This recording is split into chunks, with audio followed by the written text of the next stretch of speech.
Good evening, everybody, and welcome to today's town hall on Yulu and the future of sustainable mobility. We will be in conversation with Amit Gupta, who's the co-founder and CEO of Yulu. This is the second in a series of 4 town halls that aims to share inspiring stories of tech entrepreneurs and industry pioneers from India. These town halls are a lead up to our annual flagship event, the Global Technology Summit, which is organized from December 14th to December 16th.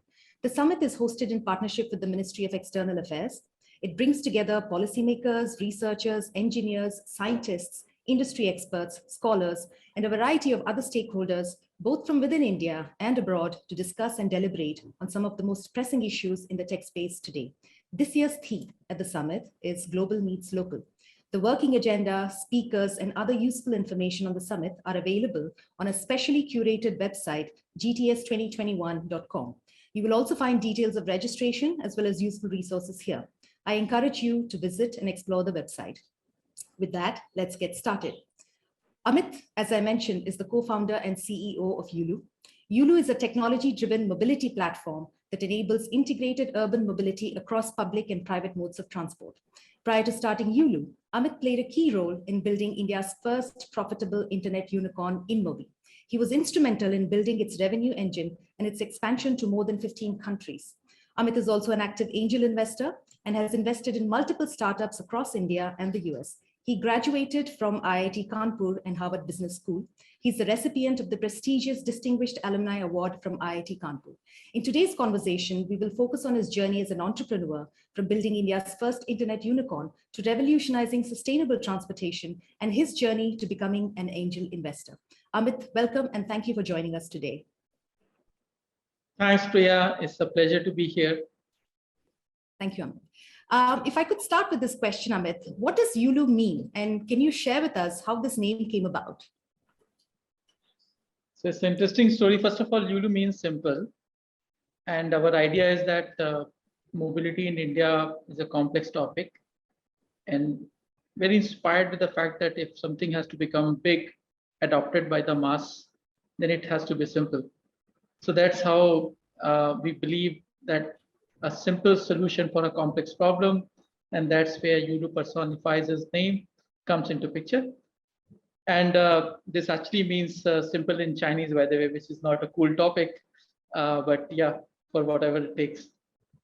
And we selected the name from various options. What we had, we were looking for a small 4-letter word, which is cool looking, should not be anything negative in any culture, and should be available in .com. I think that was the most important criteria.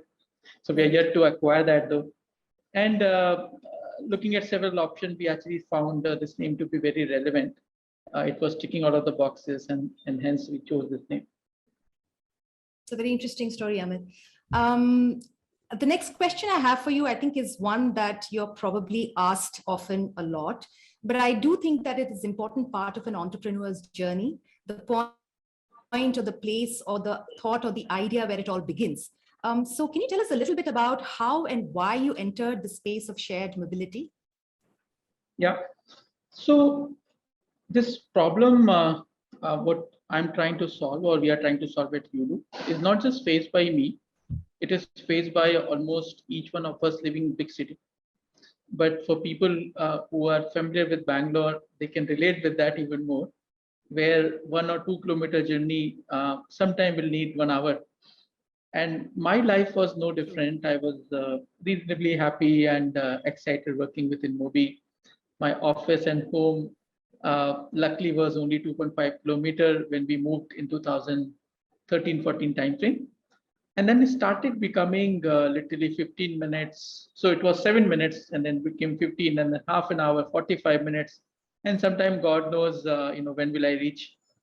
And you enter office, you see those faces who are literally trying to kill each other, very frustrated, and similar story that, oh my God, someone needs to fix this problem of mobility. And then my own InMobi journey, which was also, by the way, very, very fascinating. And we'll talk about that later if I get chance. But I was turning 40 and I was looking to pick up a problem which has got a huge social impact. And I thought maybe my own personal pain, which I see in the eyes of millions of people in India. Let me solve that and let me figure out a solution which is enabled through technology where I can do something. And that's how this whole idea came into picture and put myself to solve that. That's great. And yes, I'm also from Bangalore, as I had mentioned earlier. So I think I can relate to the problems that you were talking about earlier. But if I could get a little bit more specific, what is the exact real world problem that Yulu is seeking to solve? Sure. And if I can follow that up with another question, as an investor, how essential is it to get this initial exercise of locating a problem right for the success of a new venture? Certainly. Certainly. So if you look at, mobility is fundamental to any economy. And if you look at mobility particularly, there are two aspects. You need to move people and you need to move goods. And that's why many country or many investors, they look at logistics separately. It's a very booming thing, right? Now, I'll talk about how this shift is happening in a moment. But from our perspective, we thought that mobility is such an important aspect. If our country's GDP has to grow at 10 to 12% year on year, then we need to make sure that our people and goods are moving with very high efficiency. Right. And when we started, we were just focusing on one problem, moving people. Now we do know that we have a country of very small geographical space. Most of the developmental action happens in like 4 or 5 cities or 10 cities for that matter. And then you have hundreds of millions of people who need to be moving for economic reason. And answer is clearly not everyone in the car. India, despite of India, I mean, the lowest in terms of number of car per capita, we still don't have so much of, challenges and chaos. So you trying to move millions of people in car is not a solution. You may say, okay, maybe we have Uber and Ola, but unfortunately, those are very, very expensive. Plus, there's no space on the road.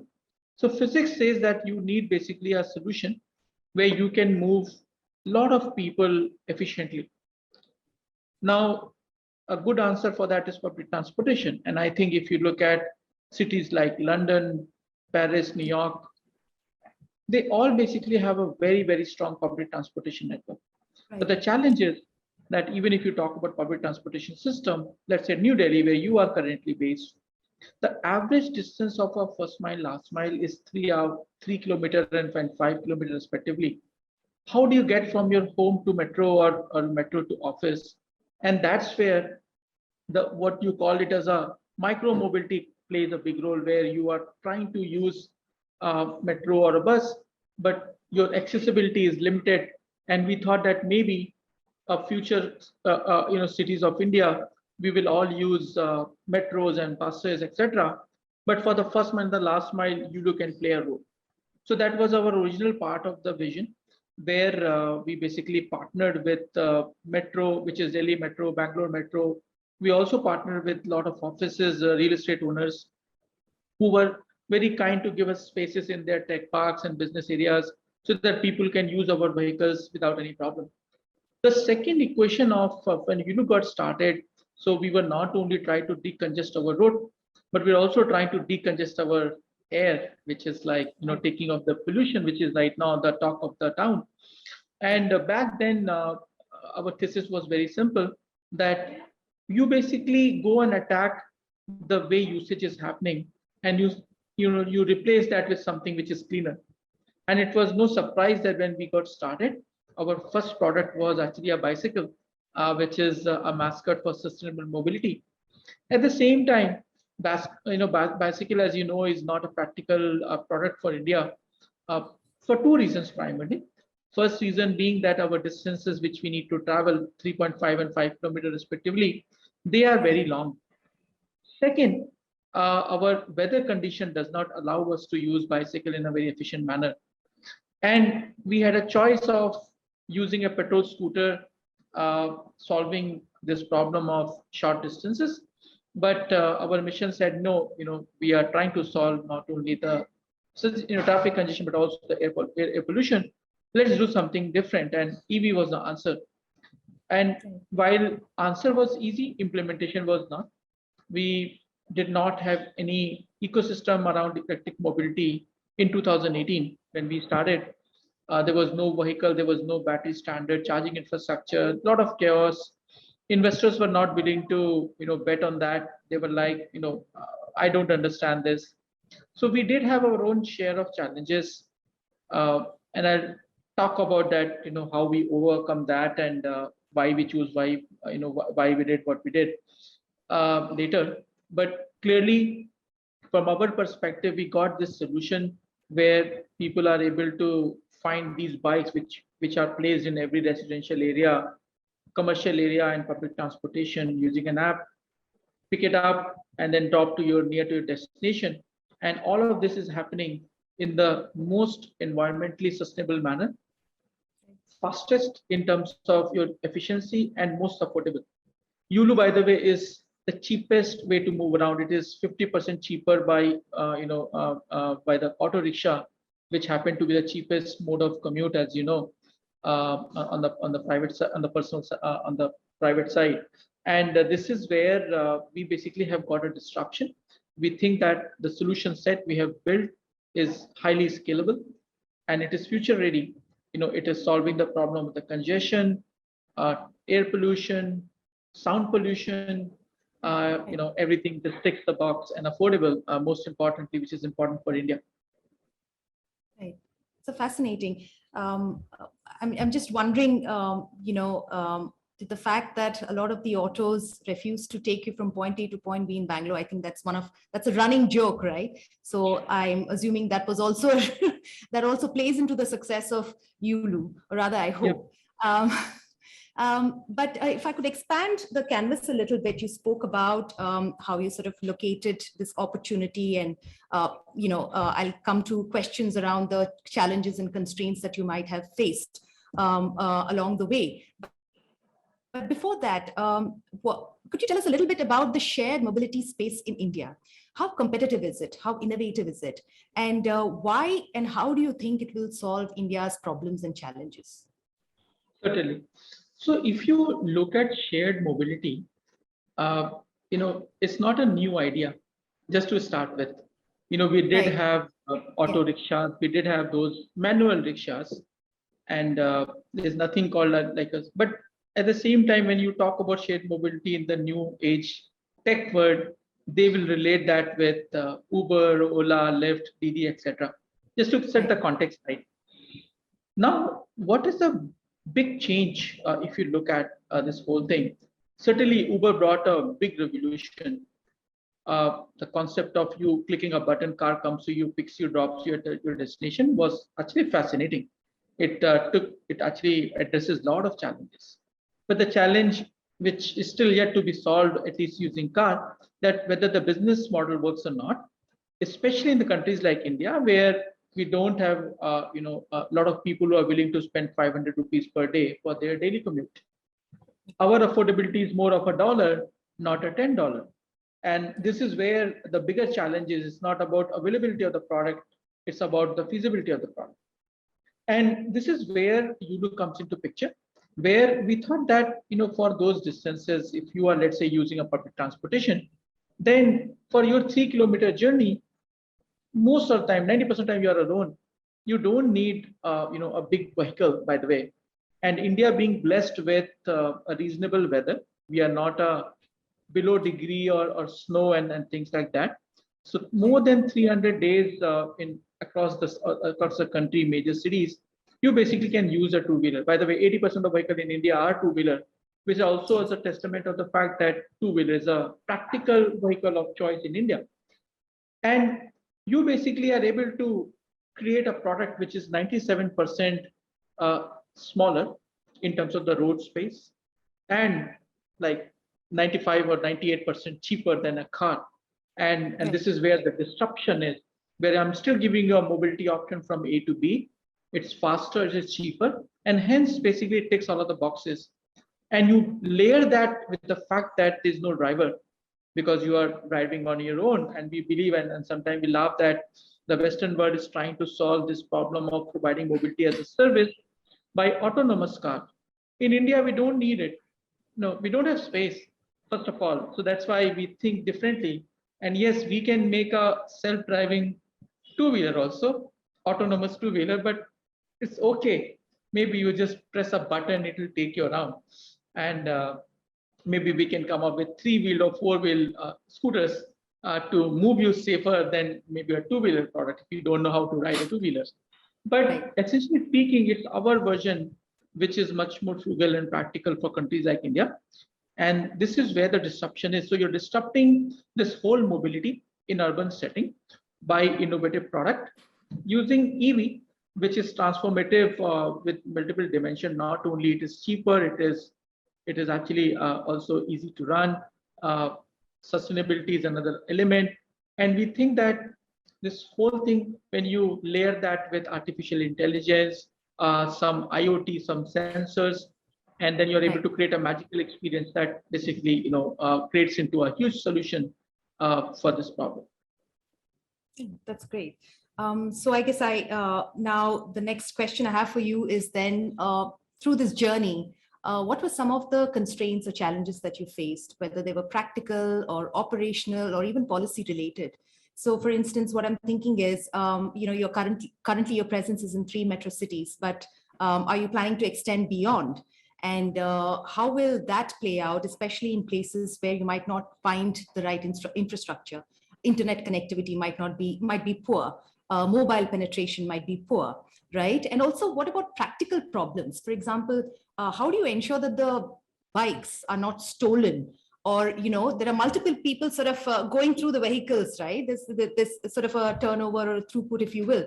So how do you keep them clean? How do you maintain them? And especially, at this time where social distancing is the norm. So how do you sort of, so what were the challenges and how did you sort of plan for it, and going forward, how are you thinking about it? Yeah. I'm going to make a very controversial statement. Actually, all of the challenge was here. In reality, all of the pains which a typical person will foresee, they all actually had a solution, and we are actually very proud of saying that we've solved most of them. Now, to start with that, okay, if you put up this bike which is out there on the road, someone is going to steal it. You're not the first person. My mom and my sisters and everyone whom you can think of, they were like, okay, you're doing this. Maybe after 2 months, 3 months, I'll see you saying that, okay, everything is done. Thank you very much. Business is over. But no, yes, we lost our first bike. But you know what? The sensors and the IoT and the processes, they all basically made sure that we were able to locate. And this guy was like shocked to hell that, oh my God, this is stored in first floor. You cannot see it. How the hell you were able to find me? And it was all magic of the technology, where they did not know that what they're doing and what they're dealing with. And we made sure that we were able to put a consequence of every such wrong actions. So when we work with the city, by the way, we also get a lot of protection from the police department. So, and by the way, we don't bother them. We have our own bike marshal team, which are, you can say, that first respondent. So we make sure that if someone is doing wrong to us, we teach them a lesson. And that's where we have been able to discourage people to not do anything related to this theft behavior. Second thing is, our bikes are custom made. So if you are selling it, you may get maybe 400-500 rupees. And the person whom you sell most likely will tell us in some due course. And then we will again teach you a lesson. So for you to try to steal has no economic incentive also, because our tires are of no use. Our horn is, whatever you steal are of no use to you. It's absolutely zero commercial value to a thief. So first, we teach you a hard lesson. Second, there's no commercial value. It deters people to do the wrong things. And I would say the third thing, which is also crucial, unlike in China, where you are allowed to leave the vehicle anywhere, we basically did not adopt for that policy. We said you have to put it back in these locations. In India, one problem is we say, oh, this is not safe. But you know what? How we have solved as a country? Every building has a security guard. Even a small apartment which has got maybe 5 to 10 families living has a security guard full time. And our Yulu zones are basically being made in those vicinity where there's a direct eye watching them. Okay. So from placement of the Yulu zone, our policy, and then our compliance and the economic value or commercial value of the bike for a person who is stealing it is almost zero. That's why we were able to solve that problem. Was not very intuitive. When we started on the business, we were also equally worried. But then we started realizing that what's the psyche behind that. And I must confess that when we started this business, we are also like a dockless model where you can drop it anywhere. Our theft rate was almost 7%, very, very high. But after 6 months, we moved to zone, then our theft rate came down to 0.6%. Okay. So a lot of things happen, process, technology, awareness, etc., to do that. Now, the second question is that, oh my God, this bike must be very unsafe. No, once again, you will be very, very surprised that the number of fatalities that happens on bicycle in India, it is 0.5% or maybe 0.3%. That's it. Our vehicle is not a motorcycle. Our vehicle is at best a cycle with 25 km/h speed. And luckily, because the person who is riding it knows that I cannot overtake this bus, I cannot do this. So they don't miss a pothole. They are not basically trying to overtake a speeding car or a bus, which basically happens to be the reason for your major accidents. Right. And anyway, you are single, so your balance is always good. So we basically have seen zero accident, a fatal accident, because of the design and the way people think about it. So that was another big thing which was in our mindset, but not in a practical reality. And third thing, which was more of a fear, that these very different looking vehicles, we have never seen that in India. I'm not going to look like a joker or a clown on this. Full enough, yeah. To our surprise, Yulu is actually most Instagrammable mobility product in the country, maybe in the world. After Tesla, basically people rave about it. But if you go on Instagram, you just do Yulu, and you see all sort of people, just trying to get photo shoot done. So it's a very interesting prop for pre-wedding shoots. People go on dates, they celebrate their birthday parties, certainly go to office and do the right things. But Yulu was also able to catch the imagination of the youngsters, where they saw that this is future, this is cool. This was another thing which is in our head, that whether people will accept this form factor or not. But yeah, as I said, it was all in our head. In reality, everything was very, very good. Now let me talk about some of the challenges we faced. As I said, first of all, was the theft problem in the beginning we solved by changing the business model around that. Right. And this mindset of that, okay, am I feeling safe or not, also took some time. But thanks to early adopters who showed a way, and they were moving around, and the word started becoming bigger and bigger, and that's actually made things happen.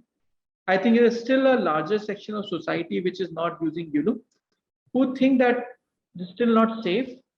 How do we make that change also happen? I think there are two schools of thoughts the way we look at it. There's a word view which is saying that, okay, there are a lot of cars. Guys, please move, keep away. No two-wheeler, no cycles. People will die because the car is important. And there's an emerging new thinking which is happening. And I don't know if you have been reading about what's happening in Paris particularly. They basically have a 15-minute city vision. And they're saying, Mr. Car, you are alien. You please get off my street. What they have done, they have taken off one of the lanes already and converted that into a bicycle lane. They have removed 10,000 car parking spots to give people more space to walk or to bike.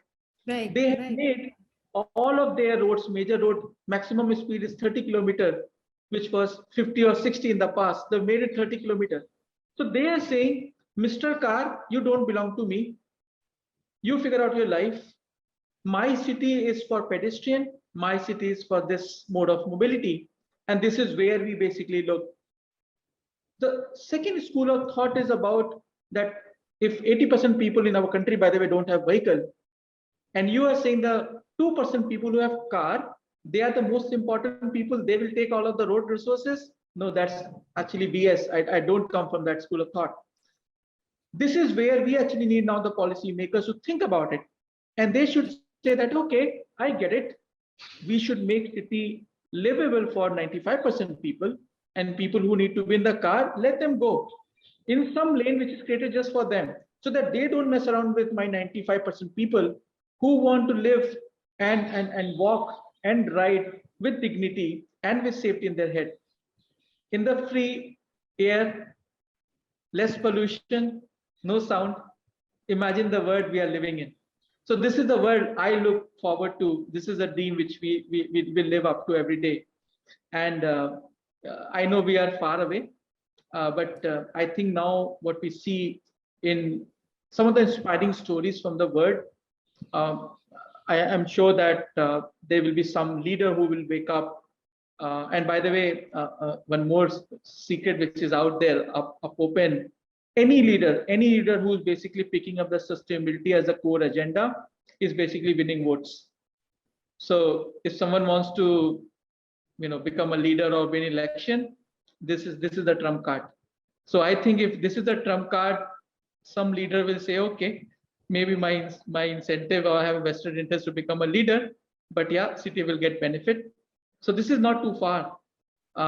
That's how I look at things. That's a great vision. I have a couple of related questions. One is that, so I am one of the, I think you mentioned 2% of people who use, petrol guzzling four-wheelers. So am I a target?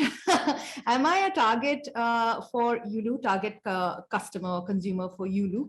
And if so, there's going to be a bit of behavioral change also that's going to be an important ingredient here, right? So what is the plan if somebody like me is a target consumer? Do you have a plan or a strategy to sort of win me over to start using Yulu? And the other related question I have is going back to what I asked earlier. Do you have plans to go to tier 2, tier 3 cities as well? And why do you think that is important? Why is it important to you? If yes. Sure. I'll answer your first question. First of all, do I have a problem with you owning a car? My honest answer is no. Reason being, we are, by the way, not going after car ownership. We are trying to replace your journeys, right, maximum amount of your journeys, which you were doing on car, on two-wheeler. And that too, when it works, when it is practical. I don't want you to be, under any inconvenience. For example, you have to go to airport. Yeah, you actually need the car because you have a bag. But you know what? You're going, grabbing your grocery or grabbing a cup of coffee with your friend. You know what? You don't need your car because you, first of all, you'll have pain in finding a car parking. You're paying a bomb. Most likely, basically, that car parking will take away 15 minutes of your valuable time, which you could have spent with your friend.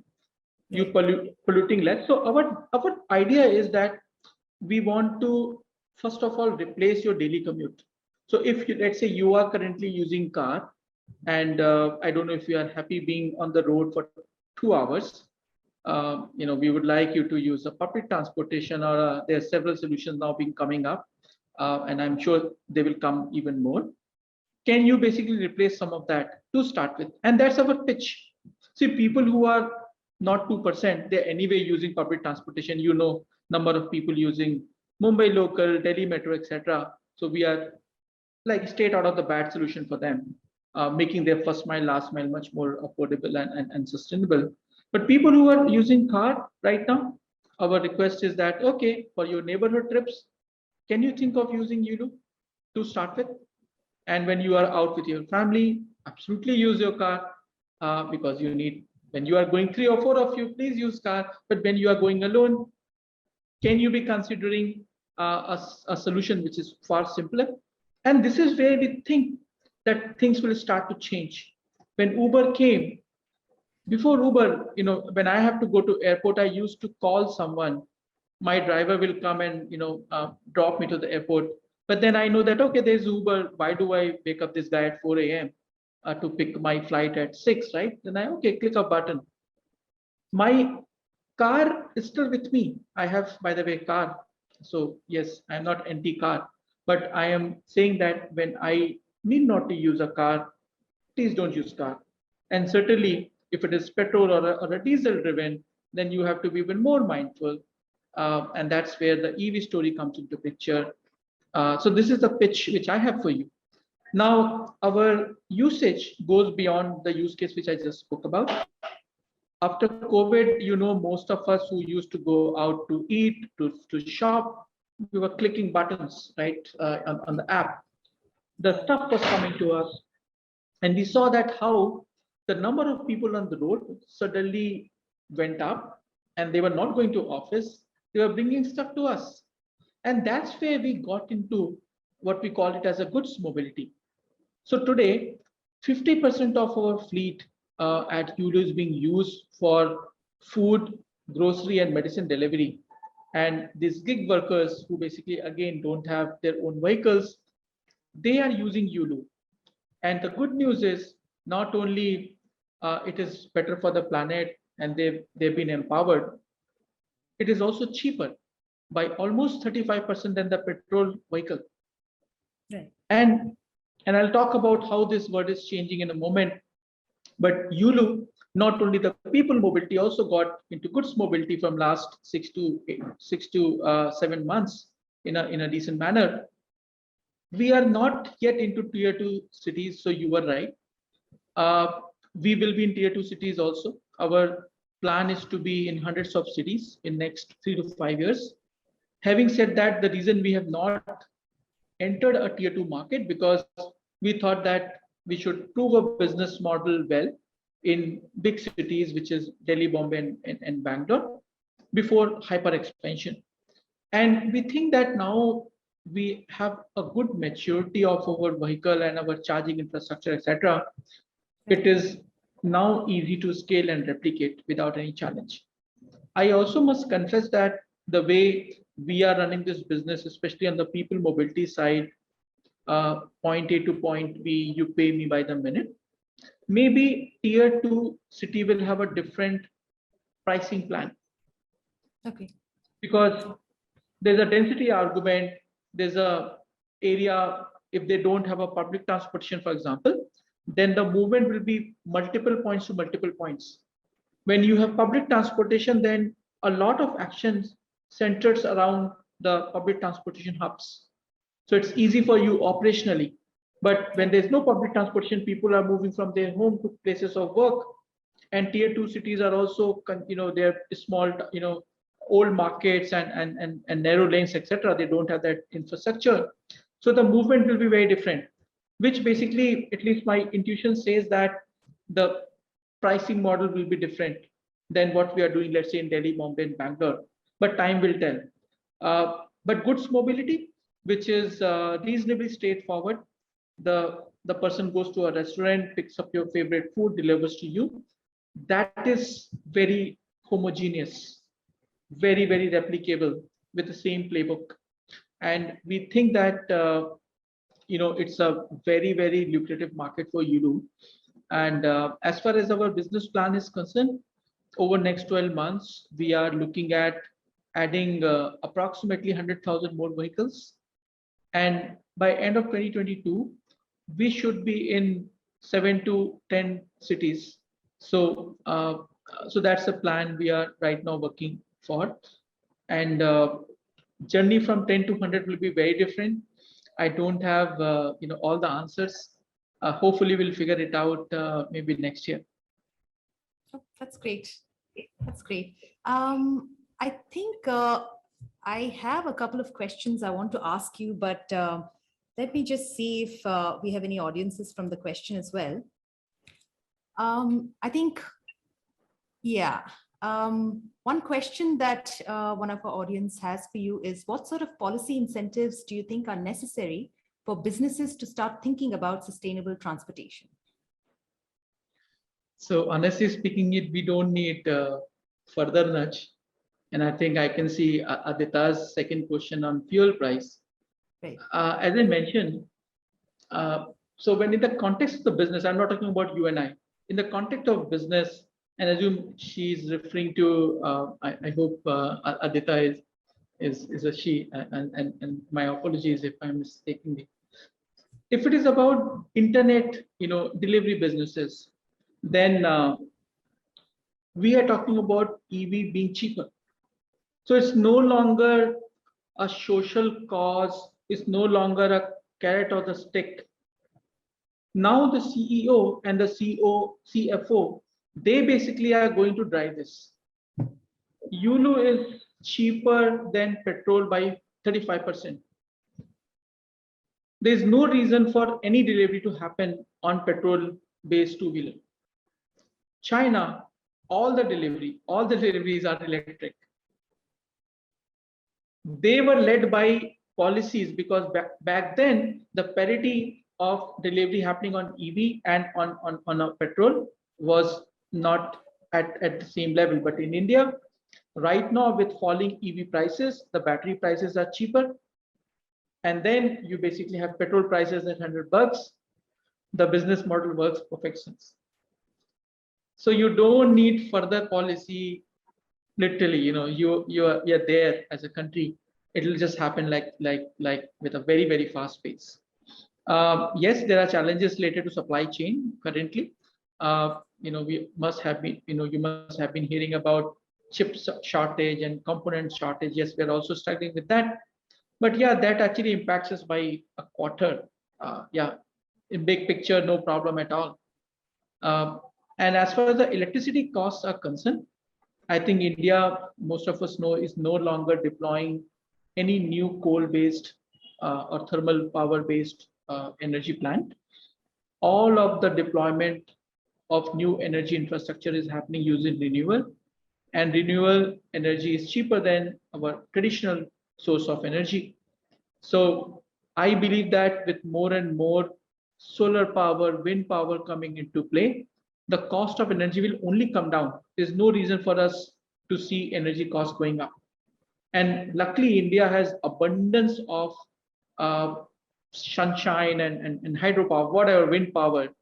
I see no reason for India to have any challenge with respect to energy, the electricity, when most of our mobility starts to become electric in nature. So I won't be worried about that at a high level. And I think this is actually, this is a time where it has got to that point of inflection, where because I said the cost parity and in fact cost efficiency, you're going to see a huge curve from here. You just need to just put things together, and companies like Yulu, we basically are ready in terms of our product and platform, and we are going for the hyperscale. And we will be then, and we are already, by the way, India's largest electric fleet owner, both for people mobility as well as for goods mobility. And imagine the scale becomes at least 10x bigger in next 2 to 3 quarters. You will see more Yulu, more blue color bikes, delivering everything. They will not leave any incentive for anyone to use petrol scooters in 1 year from now. So that's what our plans are. And if I could just follow up those two questions and what you described just now with, where do you see the electric mobility, shared mobility space in India going, say, in the next 5, 10, 15 years? And how are you how do you envision Yulu's journey in parallel as well? Yeah, I'm actually glad that you used electric mobility and shared mobility as a bucket. As you know that they are not synonyms. Technically, right? So I can have my own electric car, my own car, which is electric. Right. But at the same time, India, we are so low on our own personal vehicle. Mobility for India is actually shared by nature. 80% people use a shared mode of transportation, right? So that's point number one. Point number two, electric mobility particularly, when you are individual, then you have to solve for charging, you have to solve for so many things. And you don't want to take that pain, because today, when you live in Delhi and you want to drive to Shimla, you want to have your own Tata Nexon or whatever car you like. Not possible. It's not practical, rather. It will take some time. So in your mind, first of all, as a country, we have only 25 cars per 1,000 people. You're talking about you buying 2 cars? Yes, maybe in those fancy apartments in Gurgaon and maybe New Delhi, people have 3, 4 cars, but rest of India does not have it.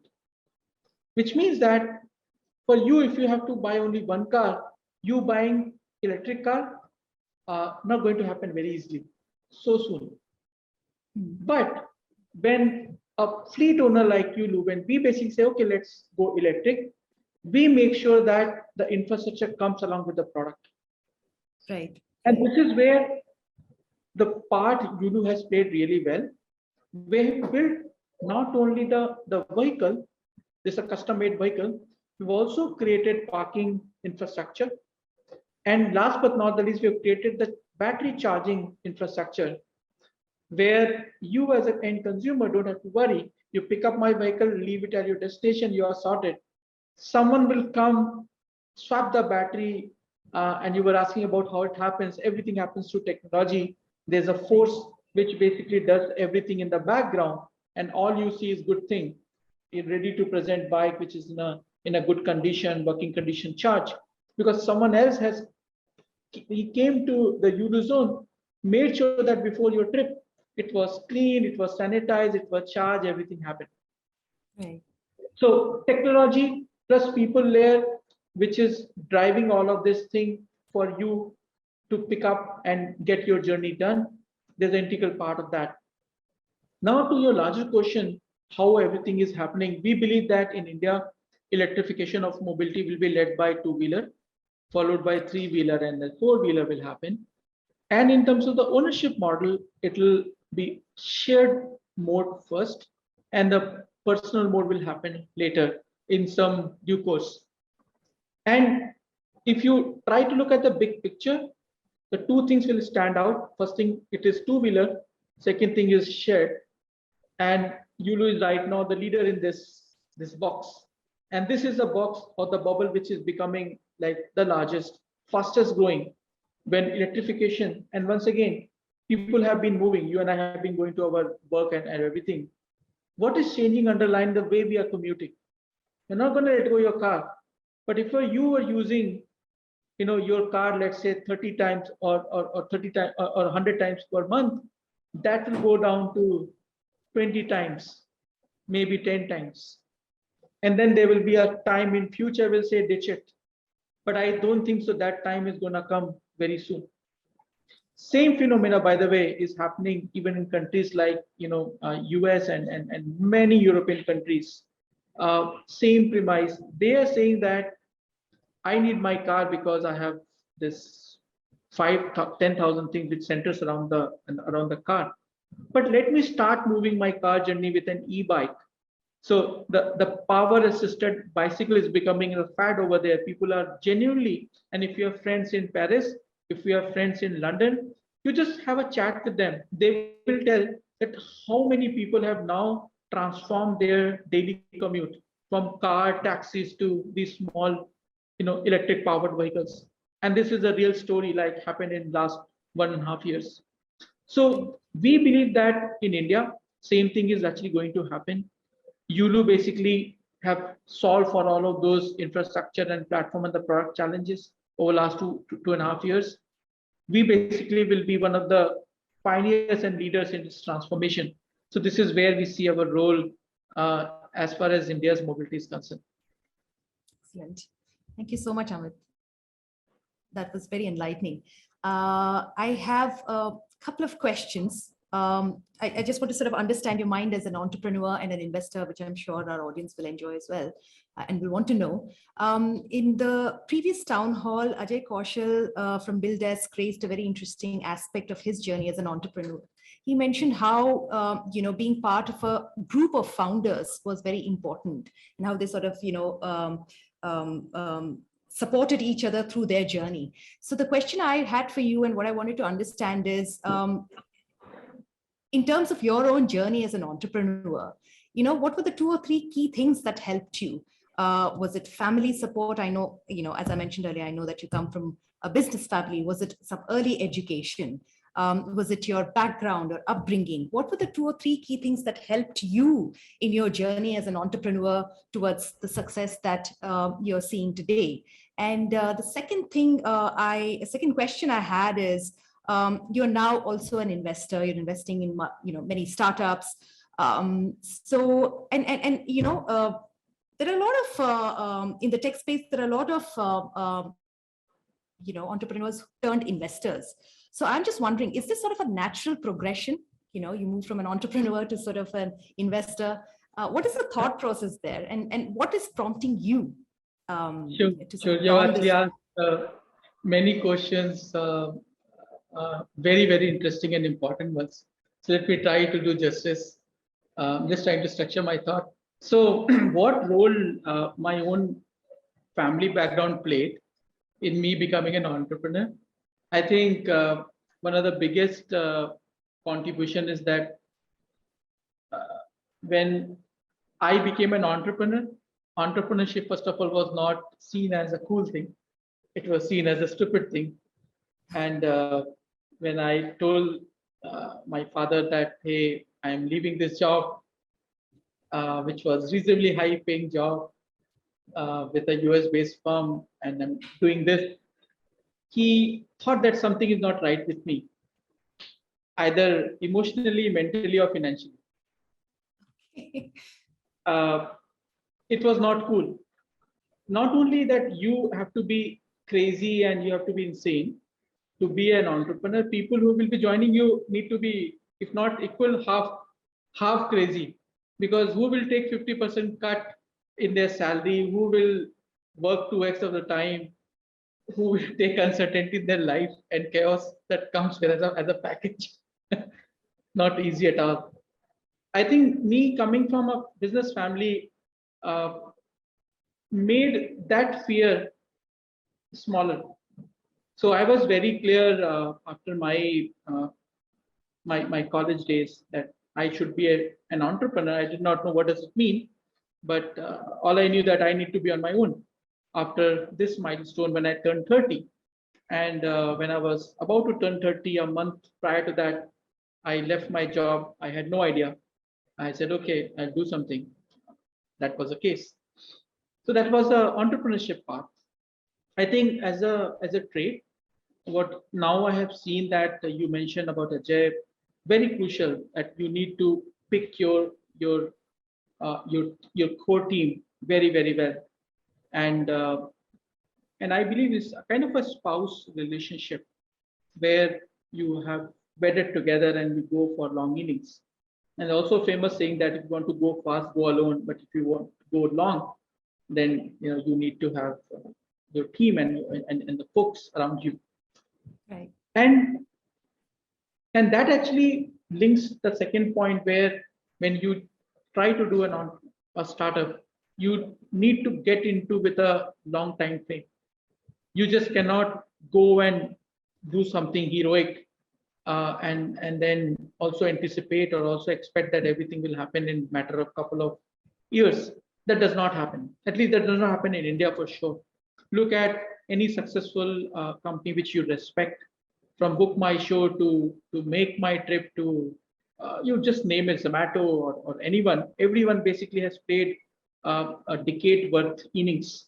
My previous startup in Mobi is also a fascinating example. 15 years on the crease, and now hopefully next year they will go for an IPO and pretty maybe big one. So when you are getting in, you get in with the right intent and you get in with a long term. And you having a very solid co-founding team, which is just gels well, is actually an extremely important aspect of building a large company. And same thing happened with me within Mobi as well as with Yulu now.